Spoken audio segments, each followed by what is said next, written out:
Tarapacá, el desierto más árido del mundo. Es aquí donde la vida solo surge tras la batalla más ardua y obstinada. Tierra desolada, de esfuerzo y tenacidad. Es en este duro paisaje donde hace 100 años los trabajadores y trabajadoras chilenos darán una de sus luchas más valientes y heroicas. Sobre esta tierra estéril, los obreros del salitre engendrarán con dolor y con amor la historia del movimiento social chileno. Esta es una historia de sufrimiento, de compromiso y de sueños de libertad, justicia y fraternidad entre los seres humanos. Esta es la historia de los hombres, mujeres y niños, trabajadores y sus familias que un día decidirán ponerse de pie ante la injusticia, que unirán sus voces y sus banderas, que crearán organizaciones, que elegirán a sus conductores, que construirán sus demandas, que marcharán juntos en busca de un destino mejor, que creerán en la palabra empeñada por el patrón y la autoridad, que caerán bajo las balas de la intolerancia y la represión, y que cambiarán la historia de Chile y del movimiento obrero para siempre. Esta es la historia de la gran huelga de Tarapacá y de la masacre obrera de Santa María de Iquique.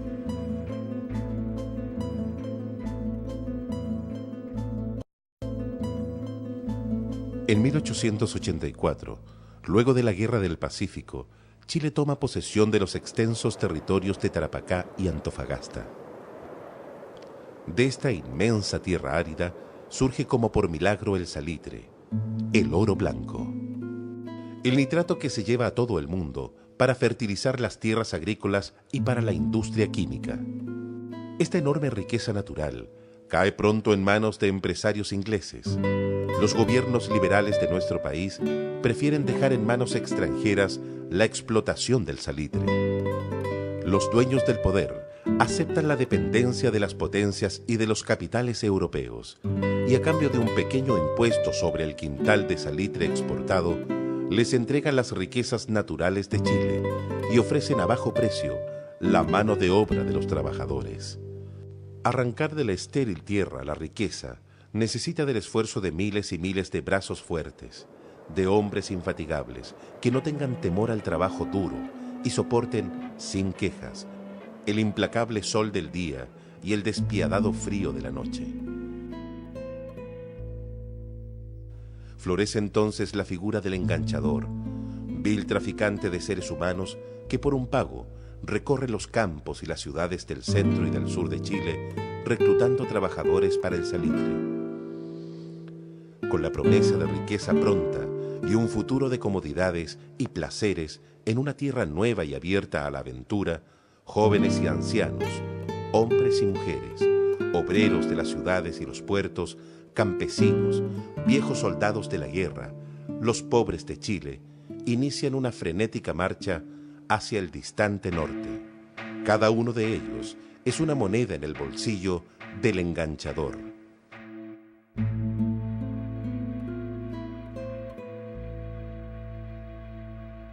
En el sur no hay nada que los retenga. La desdichada vida de la gran hacienda y la mísera existencia en la urbe no representan más que un destino infeliz y el final en la mayor pobreza. Pero los sueños de construir una vida nueva y un futuro mejor en una tierra que se abría generosa al trabajo humano se desvanecen tan pronto ponen su pie en el árido desierto. Llegan a una tierra inhóspita, un descampado eterno, la pampa estéril. Y aún peor, el látigo, el abuso y la miseria de la que huían esperanzados son el lenguaje que habla el nuevo amo, el propietario de la riqueza salitrera.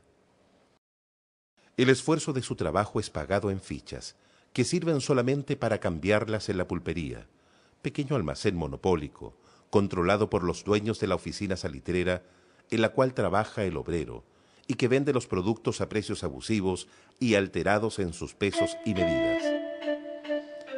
Las fichas solo pueden cambiarse por alimentos, vestuarios, combustibles o artículos de primera necesidad. Está prohibido el libre comercio y el ingreso de vendedores a los lugares de trabajo es perseguido y la mercadería que se les compra es incautada. La compañía que explota la oficina salitrera y sus administradores son quienes imponen las condiciones de trabajo y las leyes. 14 y más horas de trabajo a pleno sol, sin descanso dominical. Despidos arbitrarios y sin compensación. Multas por faltar a la faena. Condiciones laborales inhumanas y sin ninguna protección, que significan la muerte y la mutilación de miles de obreros constantemente. Una guardia policial privada vigila los campamentos salitreros con autorización para proferir castigos físicos con azotes y el cepo como escarmiento.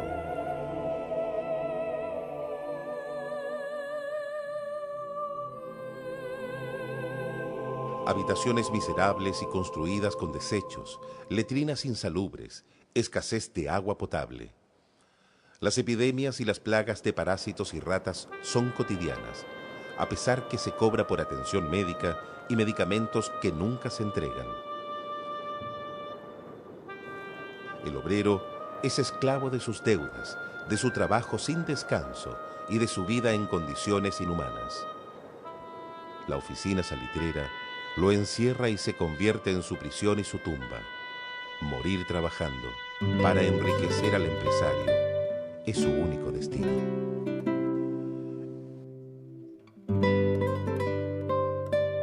En el Chile de 1900, la llamada cuestión social, que no es otra cosa que la irrupción de la protesta obrera ante sus dramáticas condiciones de trabajo y de vida, se halla bien instalada.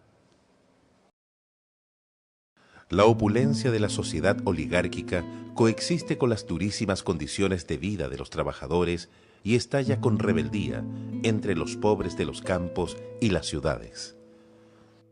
Entre 1902 y 1906 se producen cerca de 200 huelgas. La huelga portuaria de Valparaíso en 1903 y la huelga de la carne del año 1905 en Santiago son enormes ejemplos de las primeras gestas reivindicativas del movimiento social chileno. Los trabajadores han comenzado un proceso ascendente de movilización que pronto llegará al norte. El enfado por las terribles condiciones de la explotación salitrera crece día a día y poco a poco se comienza a vencer el temor para alzar la voz. Entre faena y faena, en las heladas noches, al calor de un fogón, en el funeral del amigo muerto en un accidente, en las escuelas que los mismos trabajadores se han dado para instruirse, en un sencillo periódico o en una hoja impresa, un trabajador toma la palabra para decir que todo ser humano tiene dignidad y derechos y que la unidad es la herramienta para enfrentar las injusticias. Muchos de ellos son líderes obreros que han venido a La Pampa en busca de empleo y traen consigo su experiencia de organización y lucha. En la oficina Agua Santa, Luis Olea, antiguo dirigente, se contrata como pintor y al poco tiempo forma una organización junto a Facundo Castro, Hipólito Galarce y Alejandro Barraza. Desde Valparaíso han llegado a Iquique los dirigentes portuarios Ignacio Mora y Luis Guerra Sarmiento y el reconocido representante obrero Alejandro Escobar Carballo. Unos años antes, Luis Emilio Recabarren está en el norte con el sueño de imprimir un periódico obrero en La Pampa.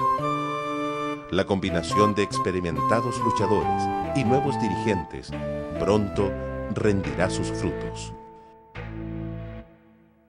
En 1906, en las principales ciudades y poblados del norte, han nacido organizaciones para dar conducción y difundir las demandas de los explotados de las salitreras.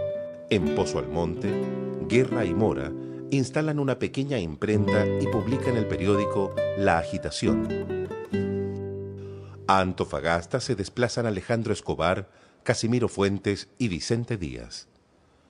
En Tocopilla, Recabarren dirige el periódico de la Sociedad Mancomunal que denuncia las atrocidades de la vida y el trabajo en las salitreras.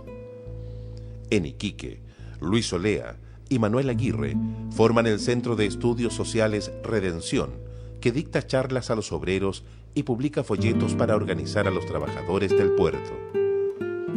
En la oficina salitrera Buen Retiro, Francisco Burgueño, Reducindo Salas y Luis Ponce organizan a los trabajadores. Otro tanto hacen Víctor Mancilla, Francisco Heredia y Máximo Valdés en la oficina Sacramento. Los obreros salitreros ya se han dado conducción y han creado organizaciones para expresar su rebeldía y levantar sus demandas de manera amplia y coordinada. Hacia 1907, la floreciente región de Tarapacá tiene cerca de 100.000 habitantes.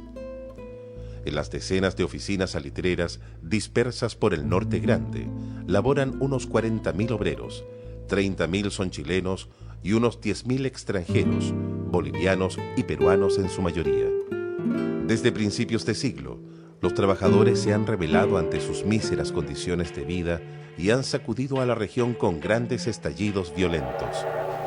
En 1904, paran los palanqueros del ferrocarril de Iquique. Al año siguiente, se declaran en huelga los lancheros y jornaleros. En 1906, los carreteros paralizan por más de 15 días y en abril de 1907 estalla la huelga de los cocheros del tranvía de ferrocarriles urbano.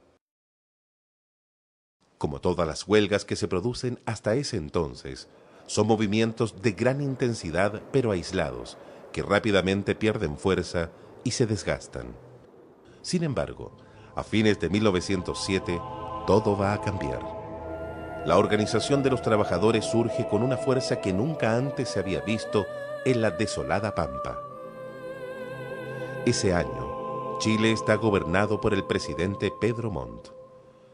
Tras la guerra civil que derribó el gobierno de Balmaceda en 1891, se ha instalado una forma de administrar basada en un sistema de consensos. Los acuerdos políticos y las negociaciones entre liberales y conservadores resuelven las disputas de los grupos de poder, pero no representan ningún cambio para las amplias masas de desposeídos. La llamada República Parlamentaria no da respuestas a las nuevas formas del trabajo asalariado que ha comenzado a nacer en Chile. Desde el comienzo del siglo XX, el país vive una constante caída del valor del peso en relación a la libra esterlina, la moneda inglesa que es el valor referencial de esta época. La crisis financiera hace subir los precios de los artículos de primera necesidad constantemente y golpea duramente a la clase obrera. En Tarapacá, la depreciación monetaria acrecienta el malestar en las salitreras. Los obreros ven cómo los precios de la pulpería crecen constantemente y el fruto de su sacrificio cada día vale menos. El 4 de diciembre de 1907, los trabajadores de la empresa de ferrocarriles salitreros declaran la huelga y logran que sus salarios se paguen al cambio de 16 peniques. 5 días más tarde, las cuadrillas de las casas salitreras del puerto paralizan sus labores reclamando iguales beneficios, pero su petición es rechazada. Todo parece indicar que es una huelga más, destinada al fracaso. Pero no es así. El conflicto comienza a extenderse por toda la Pampa. Ha comenzado la gran huelga de Tarapacá.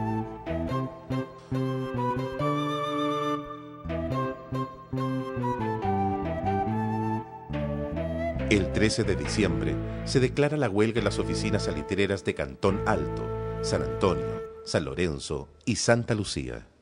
Al día siguiente, ya son 30 las oficinas paralizadas y los trabajadores deciden ir a Iquique para exigir solución a sus demandas. La ardua tarea de concientización realizada durante años por los dirigentes obreros ha construido fuertes lazos de unidad y de trabajo organizativo conjunto y produce un movimiento de una envergadura nunca antes visto en las salitreras. También es el surgimiento de una nueva estrategia de movilización obrera. A partir de ese momento, oleadas incesantes de mujeres, hombres, niñas y niños, ancianos, comenzarán a bajar a Iquique desde la Pampa. Las salitreras comienzan a quedar vacías. Y en el puerto, las autoridades y los empresarios sienten el golpe. Ese mismo día, la alcaldía decreta la suspensión de los espectáculos públicos y la clausura de las cantinas. El día 15, los miles de obreros y sus familias, llegados desde La Pampa, son alojados en el hipódromo, ubicado en las afueras de la ciudad, y son recibidos por el intendente interino Julio Guzmán García, en espera de la llegada de la primera autoridad de la provincia, Carlos Eastman. Este primer encuentro entre los dirigentes de los obreros en huelga y las autoridades son cordiales, y ambas partes se comprometen a buscar una solución pacífica al conflicto. Guzmán pide redactar un pliego de peticiones para conversar con los dueños de las compañías salitreras y buscar un arreglo satisfactorio para trabajadores y patrones. Los pampinos aceptan esta solicitud y anuncian su decisión de no regresar a sus lugares de trabajo hasta recibir una respuesta definitiva a sus peticiones. Ese mismo día, en la oficina salitrera de Zapiga, se realiza un importante encuentro al que asisten los representantes de varias oficinas de la zona norte. Los trabajadores se suman a la huelga y 2.000 de ellos deciden marchar a Iquique. En el puerto, las autoridades han decidido concentrar a los movilizados en la escuela Santa María.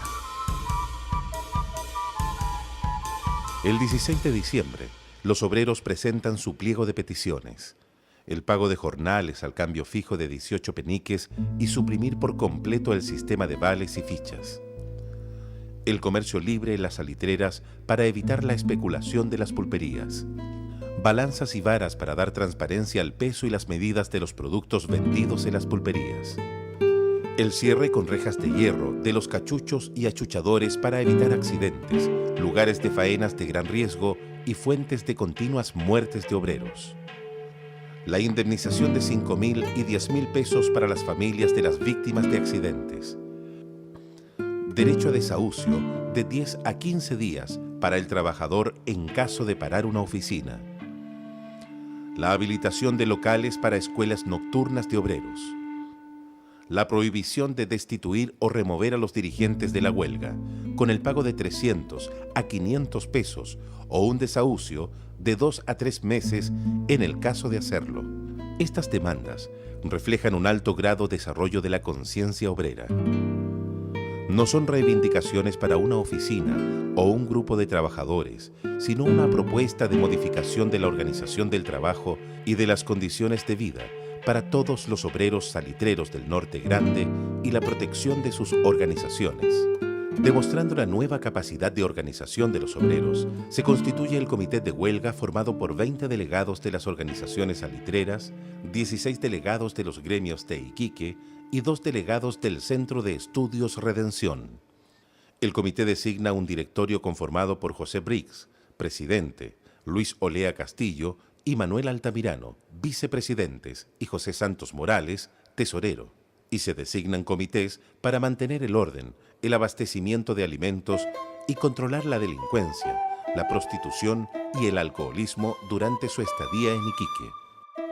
A pesar de la gran cantidad de organizaciones involucradas en la movilización y de algunas diferencias entre dirigentes anarquistas del Comité de la Huelga y los dirigentes de las mancomunales que lideran a los trabajadores iquiqueños, la unión y la organización prevalecen en todo momento. La movilización no para de tomar fuerza. Llegan trabajadores desde las oficinas de Guara, Pozo Almonte, Laguna, Granja, Buenaventura y Alianza. Como adhesión al movimiento de los salitreros, los obreros de Iquique paran sus actividades. Hacia el jueves 19 de diciembre, ya han bajado a Iquique unos 12.000 pampinos y muchos otros continúan haciéndolo. Iquique se encuentra completamente paralizado. Siguiendo la costumbre de la época de asumir las demandas obreras como delitos contra el orden público, las autoridades movilizan a las tropas para reprimir a los huelguistas. En el puerto recalan los cruceros, Blanco Encalada, que trae a bordo una fuerza del regimiento Rancagua, Esmeralda, con un contingente de tropas del regimiento de artillería de Costa de Valparaíso, y Centeno, en la cual viene el regimiento O'Higgins. Junto con ellos, llegan a Iquique el intendente Carlos Eastman y el general Roberto Silva Renard, jefe de la división militar. El intendente intenta buscar un acuerdo con los empresarios salitreros, pero estos se niegan a cualquier entendimiento mientras los obreros no regresen a sus faenas. La estrategia patronal es dispersar al movimiento para restarle fuerza. Sin embargo, en los días siguientes, nuevos contingentes de huelguistas llegan a Iquique. De Caleta Buena arriba un vaporcito remolcando 2 lanchas repletas de obreros.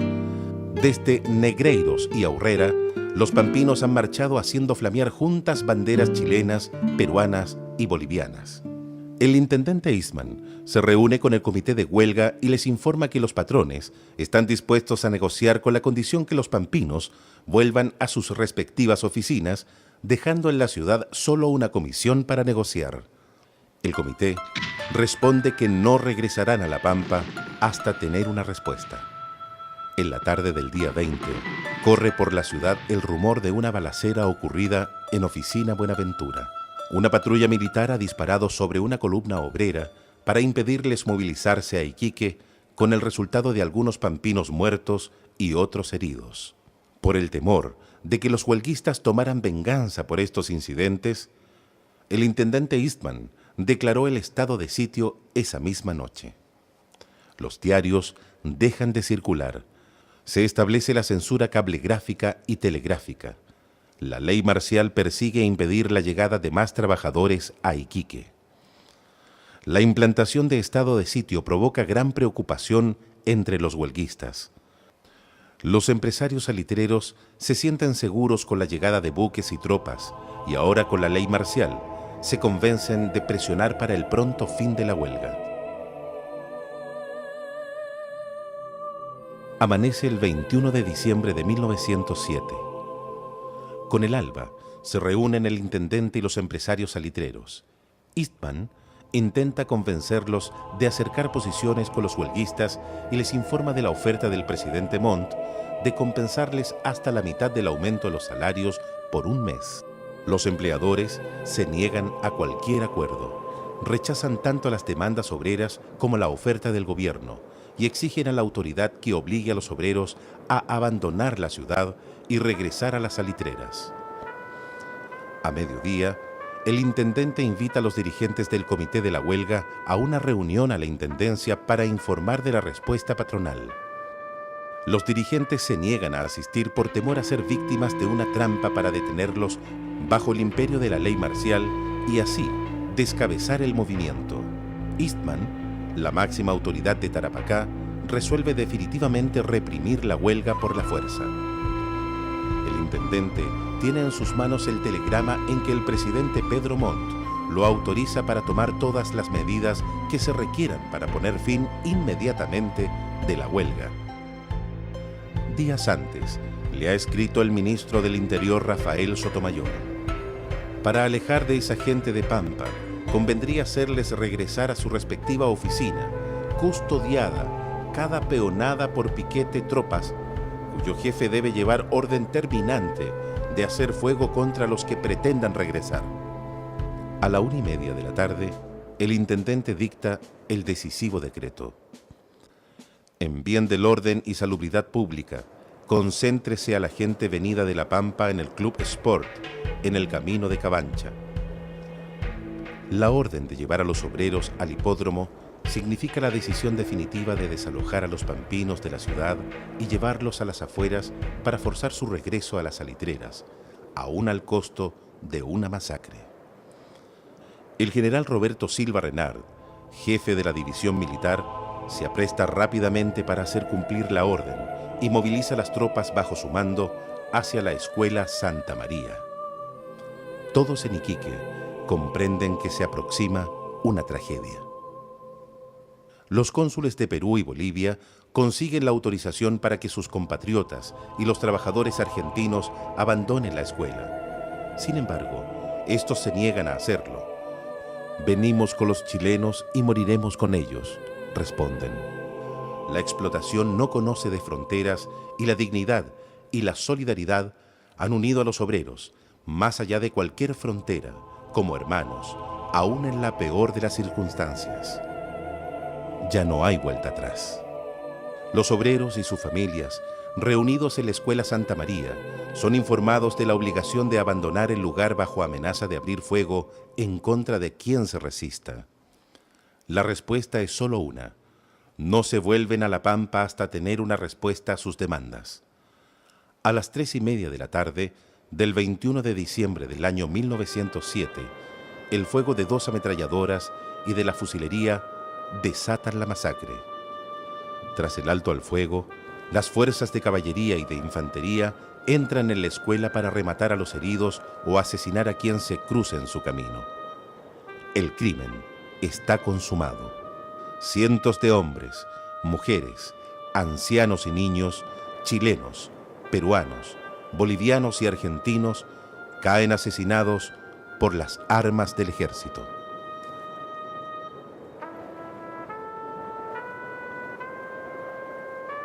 Muchos mueren días después a causa de sus heridas. Los textos de la época hablan de 195 o 250 asesinados. Otros señalan 3.600 muertes. Nunca se sabrá con certeza la cifra de los asesinados ese 21 de diciembre y en los días posteriores. La historia de Chile la ha ocultado como una de sus más grandes vergüenzas.